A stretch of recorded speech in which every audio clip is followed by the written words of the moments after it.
sobre compromisso. Antes de mais nada, vamos ver esse texto de João 6,37, que é o texto base para a pregação. João 6,37. A palavra diz assim: tudo o que o Pai me dá virá a mim, e o que vem a mim, de maneira nenhuma o lançarei fora. De maneira nenhuma o lançarei fora. Que nós temos uma clara demonstração do compromisso que Deus tem com aqueles que o Pai deu a Ele. Deixa eu só falar uma coisa aos irmãos, que é a seguinte: eu quero falar do compromisso que nós devemos ter com o Senhor. Mas antes, eu quero falar do compromisso que o Senhor tem conosco. Por que eu vou fazer isso? Porque não há nada que o Senhor nos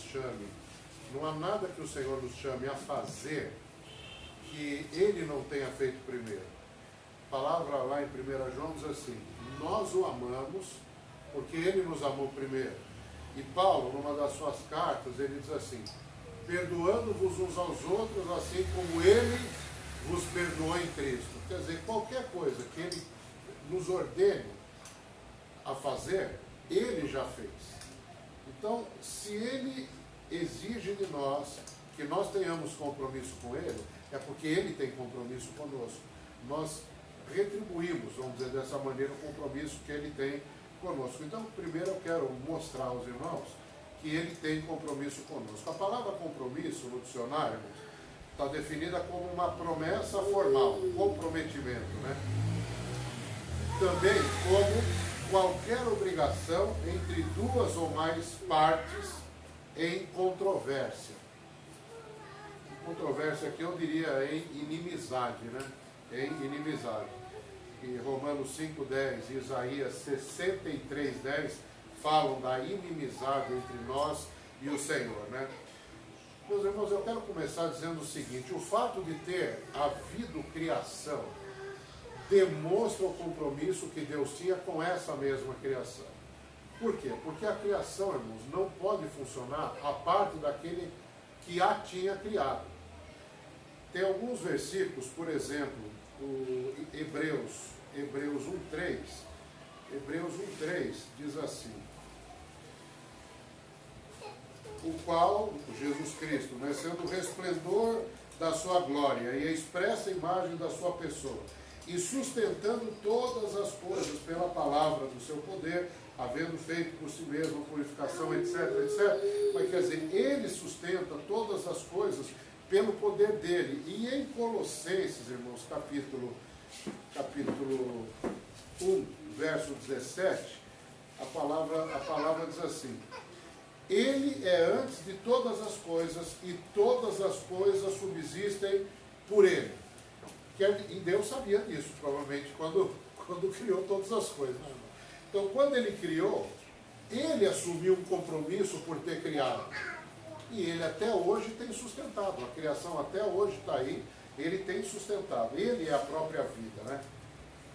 Então, meus irmãos, o primeiro compromisso que Deus assumiu com a criatura foi a própria criação dessa criatura. Nós temos aí, meus irmãos, um evento que tentou destruir isso, despertar a ira de Deus de tal maneira que Deus destruísse tudo, não sei lá. Mas a verdade é que o pecado, que se iniciou lá em Gênesis 3:6, o pecado, meus irmãos, exigiu que o Senhor, vamos dizer, tivesse outras alternativas para manter o compromisso conosco. Por quê? Porque não mais o ser humano tinha contato direto com o Criador por causa desse pecado. O pecado eliminou a possibilidade do ser humano continuar em comunhão com Deus. O homem sentiu isso quando pecou, e a prova disso, irmãos, é que quando ele pecou, ele se escondeu. Deus veio para aquele encontro que tinha sempre com o homem, e o homem tratou de se esconder. Deus foi atrás do homem, né, meus irmãos?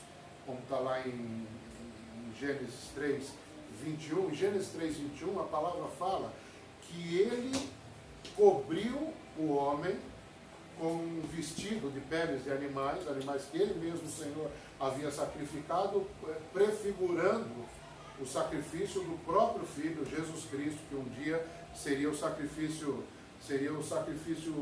perfeito. Então, meus irmãos, o Senhor demonstrou nesse ato que ele continuava feito de o homem ter pecado. Em uns versos antes, Gênesis 3,15, ele faz a primeira promessa, chamada de proto-evangelho, né, o pré-evangelho. Diz que, de fato, a serpente fez aquilo e a descendência da serpente feriria o calcanhar do descendente da mulher, mas o descendente da mulher feriria a cabeça do descendente da serpente. Também falando do Senhor Jesus Cristo, né? O homem, meus irmãos, precisa entender, e eu quero mostrar isso para os irmãos, o homem precisa entendermos que todo o compromisso que Deus tem conosco foi firmado pelo Senhor unicamente. Eu vou dar uns exemplos. Nós temos, meus irmãos, esse pacto, vamos dizer, que o Senhor fez com Adão através da cobertura dos seus corpos com a pele dos animais. Depois ele fez um pacto com Noé. Depois ele fez um pacto com Abraão. Depois ele fez um pacto com Moisés. Ele fez um pacto com Davi. Não são pactos diferentes, irmãos. É o mesmo pacto em estágios diferentes. É o mesmo pacto. Deus só tem um pacto, homem. É o pacto da salvação, que ele estabeleceu lá na eternidade, chamado Pacto da Redenção. Ele estabeleceu na eternidade e manifestou na história através do advento do Senhor Jesus Cristo. Mas tem um texto, irmãos, lá em Gênesis 15, que mostra muito claramente como Deus é o responsável único por manter o compromisso. Em Gênesis 15, irmãos, lá no verso 6, esse verso 6 de Gênesis 15 é considerado o versículo-chave do Antigo Testamento, irmãos. Gênesis 15:6 é considerado o texto básico do Antigo Testamento. Creu Abraão no Senhor e isso lhe foi imputado por justiça. Irmãos, isso aqui é tão extraordinário que Gálatas 3:8 depende disso aqui. Lá em Gálatas 3:8 a palavra diz que nós somos filhos de Abraão segundo a fé. É esta fé que ele manifestou aqui em Gênesis 15:6. Agora, olha só que interessante. Disse-lhe mais, 15:7 de Gênesis: eu sou o Senhor que te tirei de Ur dos Caldeus para dar-te a ti esta terra para a herdares. Ele disse: Senhor Jeová, como saberei que hei de herdá-la? E disse o Senhor: toma uma bezerra de 3 anos, uma cabra, um carneiro, uma rola e um pombinho. E trouxe-lhe todos estes e partiu-os pelo meio e pôs cada parte deles em frente da outra. Mas as aves não partiu. E as aves desciam sobre os cadáveres, Abrão nessa ainda, né? Porém as enxotava. E pondo-se o sol, um profundo sono caiu sobre Abraão. E eis que grande espanto e grande escuridão caíram sobre ele. Então disse Abraão: saibas de certo que peregrina será a tua semente em terra que não é sua, e servi-los-á e afligi-la-ão 400 anos. Mas também eu julgarei a gente a qual servirão, e depois sairão com grande fazenda. E tu irás a teus pais em paz, em boa velhice será sepultado. E a 4ª geração tornará para cá, porque a medida da injustiça dos amorreus ainda não está cheia. Deus fez um pacto com Abraão. Meus irmãos, nessa época havia uma prática que era a seguinte: se eu quisesse fazer um acordo com o irmão, fazer um pacto com o irmão, nós trazíamos os animais, matávamos os animais, cortávamos o animal no meio, metade para cada lado, e nós dois passávamos no meio, como se os dois estivessem debaixo daquele sangue do animal que estava repartido. Nesse caso aqui, irmãos, a palavra diz que Deus fez um pacto com Abraão, só que Abraão estava dormindo, irmãos. O que significa que o Senhor pegou a minuta lá do contrato, pegou o contrato, o pacto, ele assinou pelos dois. Abraão não passou. O Senhor disse que ia fazer um pacto, o Senhor fez um pacto. Ele assumiu com Abraão um compromisso, independente da assinatura de Abraão no contrato, irmãos. Eu quero mostrar para os irmãos que o Senhor sozinho fez esse compromisso conosco. Nós não temos parte, meus irmãos, na obra que o Senhor fez. E já já eu vou mostrar um outro texto importantíssimo sobre isso. Eu vou mostrar já. Romanos 3, 23. Romanos 3, 23, irmãos. Romanos 3, 23, diz assim, um texto que todo mundo conhece, né? Todos pecaram e destituídos estão da glória de Deus, vírgula, né? Eu sempre considero essa vírgula, é fundamental. Sendo justificados gratuitamente pela sua graça, pela redenção que há em Cristo Jesus, ao qual Deus propôs para a propiciação pela fé no seu sangue, para demonstrar a sua justiça pela remissão dos pecados dantes cometidos sob a paciência de Deus. Irmãos, todas as vezes que alguém quer alguma coisa de um Deus, faz oferta a esse Deus. Eu preciso de alguma coisa, eu faço uma promessa para um Deus, eu pago uma promessa para esse Deus, eu oferto alguma coisa a esse Deus. O nosso Deus, irmãos, não funciona dessa maneira.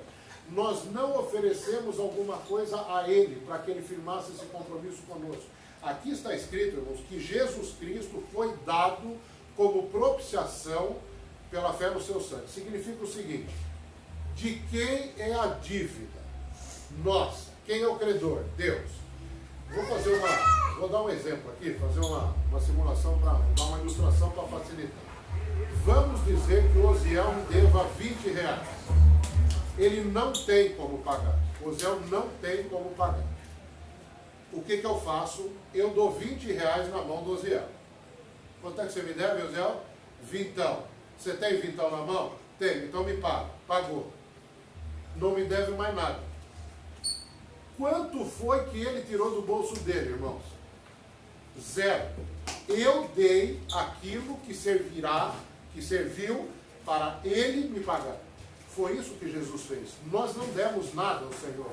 O Senhor nos deu Jesus Cristo e Jesus Cristo foi dado ao Pai, como oferta que o Pai aceitou. Vocês entendem, irmãos, que o compromisso que o Senhor fez conosco não tem nada a ver conosco, irmãos. Ele teve que fazer sozinho porque não havia em nós capacidade, habilidade e nem santidade, irmãos, para nós oferecermos alguma coisa que fosse aceita aos olhos do Senhor. A maior expressão, evidentemente, irmãos, como acabei de dizer aqui, a aliança com o nome de aliança, todas a mesma, em várias épocas diferentes, mas evidentemente a maior é essa aqui de Romanos 3. E se nós formos ler, eu quero que os irmãos entendam o que compromisso representa, qual é a consequência de haver um compromisso por parte de alguém. Isaías 53, que é um texto espetacular, é o Evangelho do Antigo Testamento, né, irmãos? Esse texto aqui, irmãos, fala algumas coisas terríveis, né? Terríveis. A começar no capítulo 52, no verso 13, diz assim: eis que o meu servo operará com prudência, será engrandecido e elevado e muito sublime. Como pasmaram muitos à vista dele, pois a sua aparência estava tão desfigurada, mais do que a de outro qualquer, e a sua figura mais do que a dos outros filhos dos homens. Ele estava com a aparência desfigurada, irmãos. Por isso que a palavra diz no capítulo 53, nenhuma beleza víamos nele para que o desejássemos. Por que ele estava dessa maneira? Ele estar dessa maneira era a consequência dele ter assumido o nosso pecado. O pecado é feio, irmãos, e deixa as pessoas feias, né? Agora, olha só no capítulo 53 como nós não firmamos um compromisso com ele. Olha o capítulo 53, verso 3. Era desprezado e o mais indigno entre os homens, homem de dores e experimentado nos trabalhos. E como um de quem os homens escondiam o rosto, era desprezado e não fizemos dele caso algum. Irmão, uma pessoa que não está fazendo caso da outra, com quem ela tem que firmar um compromisso, ela vai firmar um compromisso com a outra? Não está fazendo caso da pessoa. Vocês entendem como era necessário que ele fizesse essa obra sozinha? Agora, se nós lermos esse capítulo todo, não vamos ler. Os irmãos vão ler, esse texto de Isaías é muito conhecido, por isso que eu não vou ler. Mas aqui mostra, meus irmãos, o sofrimento do Messias e mostra a morte do Messias. Então, meus irmãos, eu quero dizer que qualquer compromisso que seja firmado exige sofrimento e morte. Eu vou chegar nisso quando eu começar a abordar a nossa parte nesse compromisso. Jesus veio, como estava profetizado, ele cumpriu toda a lei. Mateus 5,17 fala isso. Ele não veio abolir a lei, ele veio para cumprir a lei. Ele cumpriu a lei e acabou numa cruz, acabou na cruz do Calvário, morreu na cruz do Calvário. Depois que ele morreu e depois que ele ressuscitou, ele tinha prometido em vida que ele enviaria o Espírito Santo. Enquanto ele estava aqui, ele fazia aquilo que o Espírito Santo podia fazer. Ele falava assim, que o Espírito está convosco e estará em vós. Quer dizer, estava com eles, porque Jesus estava ali agindo sob o poder do Espírito Santo. Ele tinha toda a plenitude do Espírito Santo. Mas ele estava indo para o Pai, e indo para o Pai, ele disse assim, não vos deixarei órfãos. Então, meus irmãos, ele prometeu enviar o Espírito Santo. O compromisso de Jesus, o compromisso de Deus com o ser humano envolve não apenas a encarnação de Cristo, a vida sem pecado de Cristo, a morte de Cristo, a ressurreição de Cristo, mas envolve também o envio do Espírito Santo depois, para que nós, a partir da obra do Espírito, nós saibamos como nos convém viver, debaixo desse compromisso que ele firmou conosco.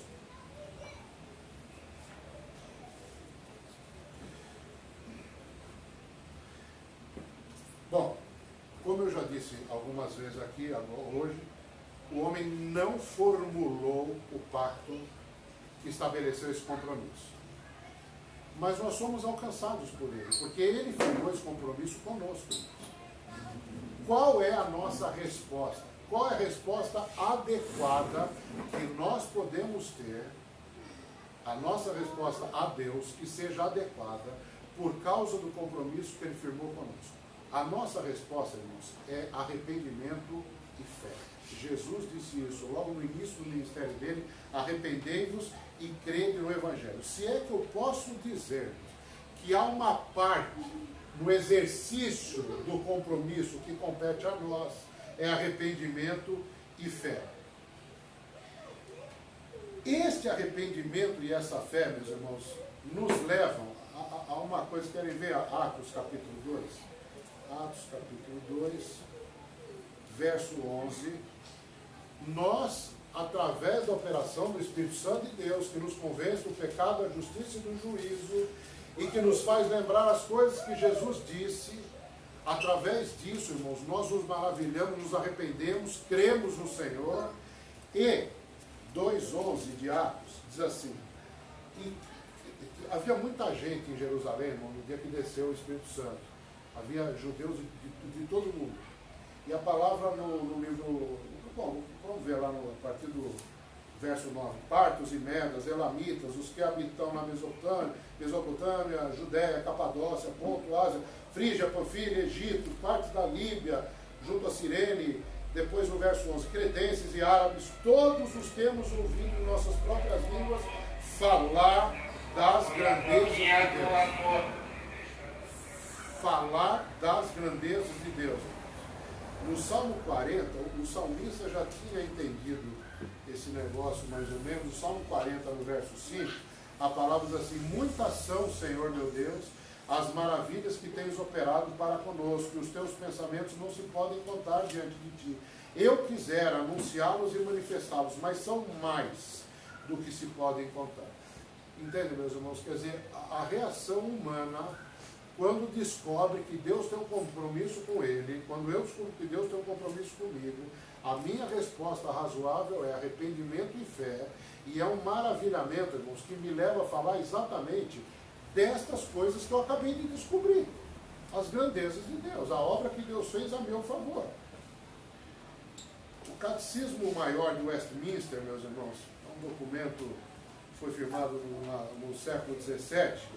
Ele é feito em formas de perguntas e respostas. E a primeira pergunta do Catecismo Maior de Westminster é essa: qual é o fim supremo e principal do homem?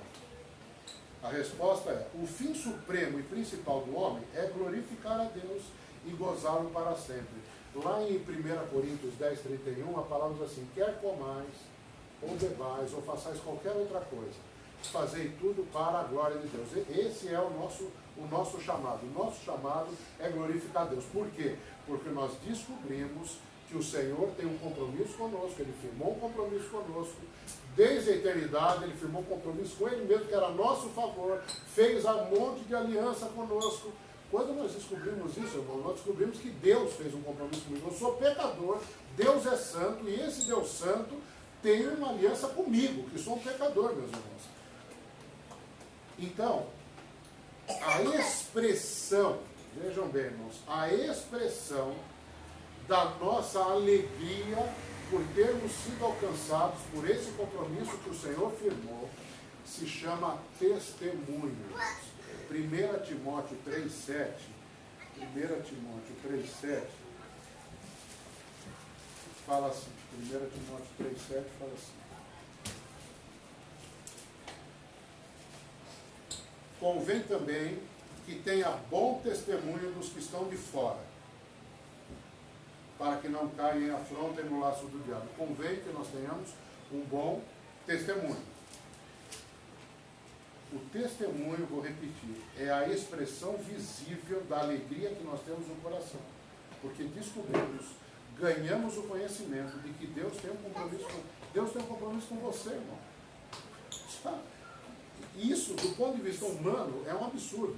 Tanto é um absurdo que a palavra fala, em 1 Coríntios 2,14, que o homem natural não pode entender isso, porque ele parece loucura. Ele não pode entender, porque estas coisas se discernem espiritualmente. Agora, o que é o testemunho, irmãos? Aqui que eu queria chegar, e já vou para a minha parte final aqui.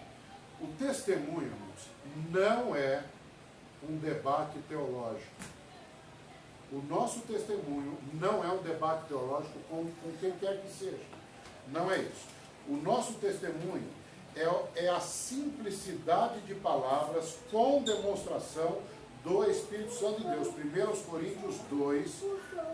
Coríntios 2, a palavra diz assim, de 1 a 5. E eu, irmãos, quando fui ter convosco, anunciando-vos o testemunho de Deus, olha lá, anunciando-vos o testemunho de Deus, não fui com sublimidade de palavras ou de sabedoria, porque nada me propus saber entre vós, senão a Jesus Cristo e esse crucificado. E eu estive convosco em fraqueza, em temor e em grande tremor. A minha palavra e a minha pregação não consistiram em palavras persuasivas de sabedoria humana, mas em demonstração do Espírito e de poder, para que a vossa fé não se apoiasse em sabedoria dos homens, mas no poder de Deus. Então, meus irmãos, esse testemunho, isto é, a nossa resposta ao conhecimento que nós ganhamos, do compromisso que Ele tem conosco, não é um debate teológico, irmão. Nós não queremos ganhar uma discussão com ninguém. Nós temos uma vida com Cristo. Essa vida com Cristo deve ser demonstrada em palavras simples e com demonstração do Espírito de poder. Demonstrações do Espírito e demonstrações de poder. Demonstração de poder, irmão, de vencer o mal, de andar no caminho reto, de andar no caminho justo. Isso é poder, meus irmãos. Testemunho não é acertar sempre. Testemunho é tomar os meios da graça. O que são os meios da graça? São aquelas coisas que o Senhor nos deixou e que nos permitem andar no caminho dele. Vou dar alguns exemplos. Ler Bíblia, orar, jejuar, estar em comunhão, são meios que o Senhor deu a todos os crentes para que todos vivam debaixo da lei do Senhor, debaixo da vontade do Senhor. Lá em Efésios 6, irmãos, o texto quando fala da armadura de Deus, ele envolve todas essas coisas praticamente, né, que eu falei aqui. No demais, irmãos meus, fortalecei-vos no Senhor e na força do seu poder. Revesti-vos de toda a armadura de Deus, para que possais estar firmes contra as astutas ciladas do diabo. Porque não temos que lutar contra a carne e o sangue, mas contra os principados, potestades, príncipes das trevas desse século, contra as hostes espirituais da maldade nos lugares celestiais. Portanto, tomai a armadura. Qual é a armadura? Cingir os lombos com a verdade, vestir a couraça da justiça, calçar os pés no Evangelho, o escudo da fé, o capacete da salvação, a espada do Espírito, que é a palavra de Deus, orando em todo o tempo. As coisas que eu falei estão aqui: oração, comunhão, leitura de Bíblia, está tudo aqui, irmãos. Essas são armas que o Senhor nos deixou, que nos permitem dar um testemunho, isso é, mostrar ao mundo a alegria que nós temos, porque nós fomos alcançados por um compromisso que Deus firmou conosco. Irmãos, esse item é importante pelo seguinte: normalmente no mundo, é capaz que os irmãos já tenham pensado assim, normalmente no mundo, irmãos, as pessoas pensam que se fizerem alguma coisa serão recompensadas por Deus. E nós não estamos nisso, irmãos. Nós não vamos fazer para que Deus nos recompense. Ele fez, nos deu e nos recompensou, irmão. Tudo é obra dele na nossa vida. Isso é importantíssimo. O testemunho que nós damos, irmãos, ele não é privado, particular. O testemunho é público. Olha o que está escrito lá em Mateus. Mateus capítulo 5, Sermão na Montanha, a partir do verso 14. Mateus 5, 14. Falamos assim: vós sois a luz do mundo. Não se pode esconder uma cidade edificada sobre o monte. Não se pode esconder uma cidade edificada sobre o monte, nem se acende a candeia e se coloca debaixo do alqueire, mas no velador, e dá luz a todos que estão na casa. Assim, resplandeça a vossa luz diante dos homens, para que, com o propósito de, com o objetivo de, para que vejam as vossas boas obras e glorifiquem o vosso Pai que está nos céus. E uma última coisa, irmãos: o testemunho, irmãos, não é aparência, não é você querer parecer um crente. O testemunho, meus irmãos, é transformação de vida. Olha o que Paulo disse para Timóteo, filho dele na fé. Olha o que Paulo disse a Timóteo, que era filho dele na fé, 1 Timóteo 4,12. Ele fala assim: ninguém despreze a tua mocidade, mas seu exemplo dos fiéis. Olha no quê? Na palavra, no trato, no amor, no espírito, na fé, na pureza. Então, irmãos, o testemunho é uma verdadeira transformação. E eu tinha dito, quando nós falamos de Jesus e aludimos ali a Isaías 53, que firmar um compromisso demanda sofrimento e morte. Então, eu quero mostrar, meus irmãos, que isso que eu estou falando sobre o nosso testemunho tem no seu bojo sofrimento e morte. Eu quero ler alguns textos com os irmãos. 1 Coríntios 13, 4. 1 Coríntios 13, 4 diz assim: o amor é sofredor. O amor é sofredor. O amor é sofredor. 2 Timóteo 2,3, eu falo esse texto aqui que agora não lembro.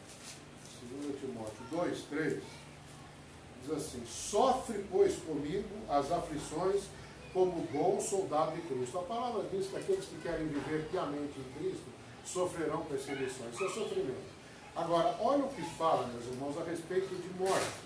Romanos 8,13. Romanos 8,13.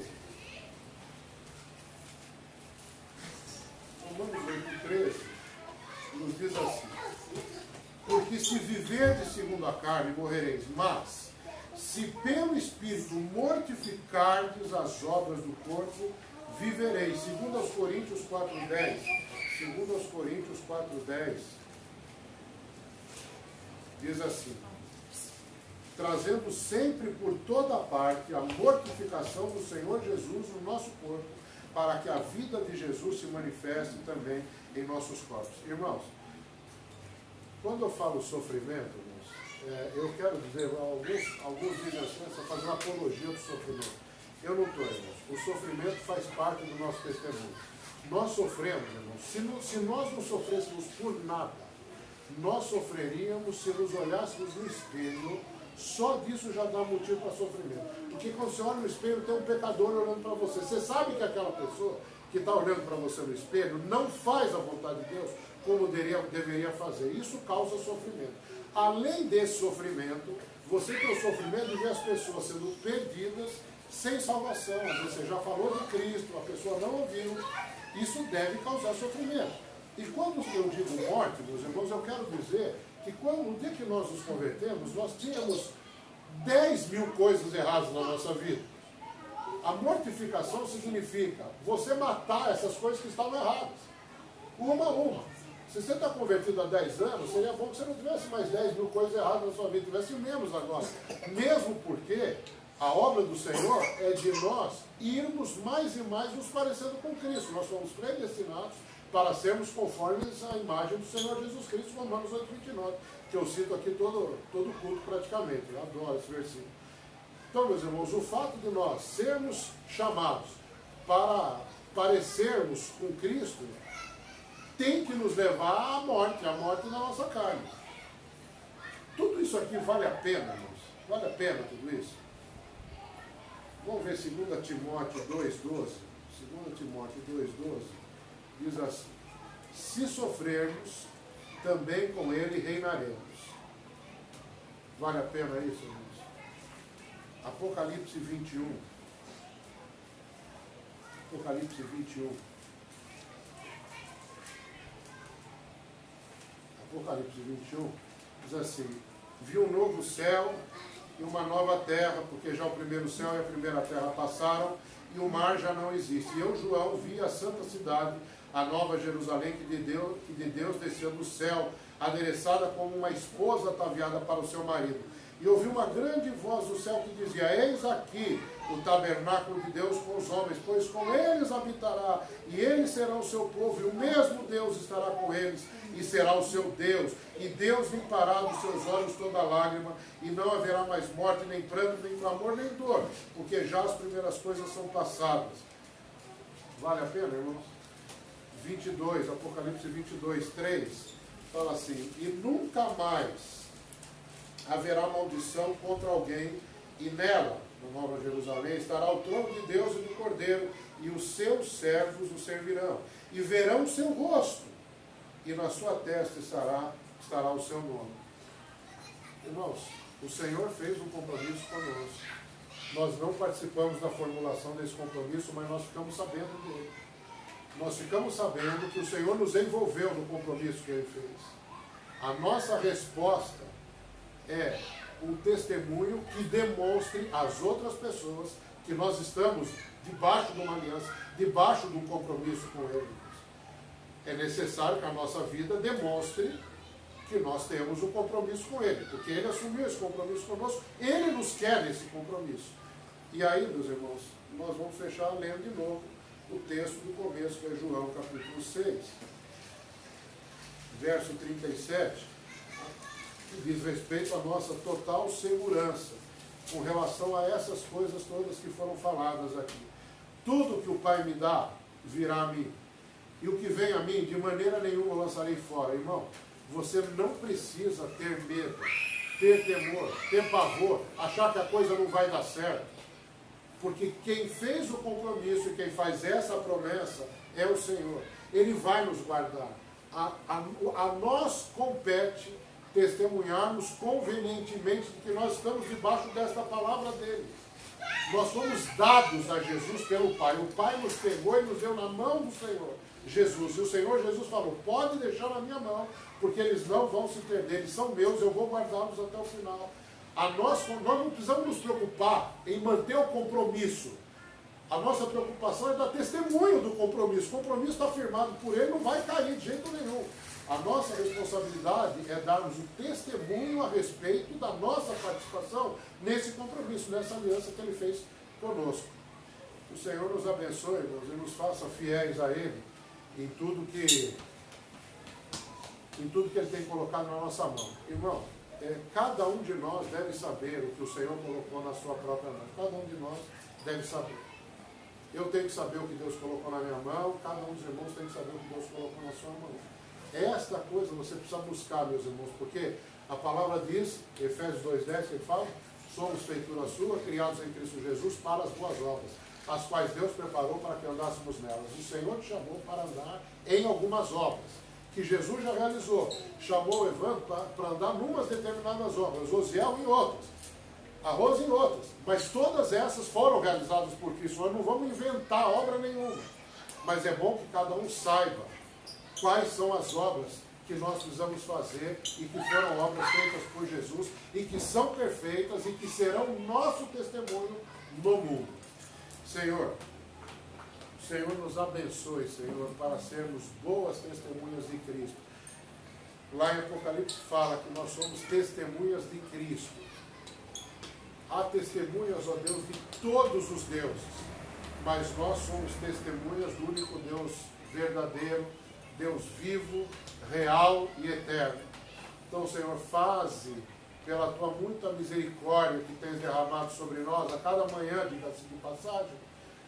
Dá, Senhor, que nós possamos ser fiéis no nosso testemunho, nos esforçando para buscarmos esses meios da graça, a tua palavra, a oração, o estarmos de joelho, o estarmos quebrantados diante do Senhor, o estarmos juntos nos momentos em que estamos juntos, reunidos como igreja. Dá-nos gozar destas coisas para sermos sempre alimentados, a fim de sermos fortalecidos, para que o nosso testemunho não envergonhe o nome do Senhor, antes dê glória ao nome do Senhor, em nome de Jesus. Amém.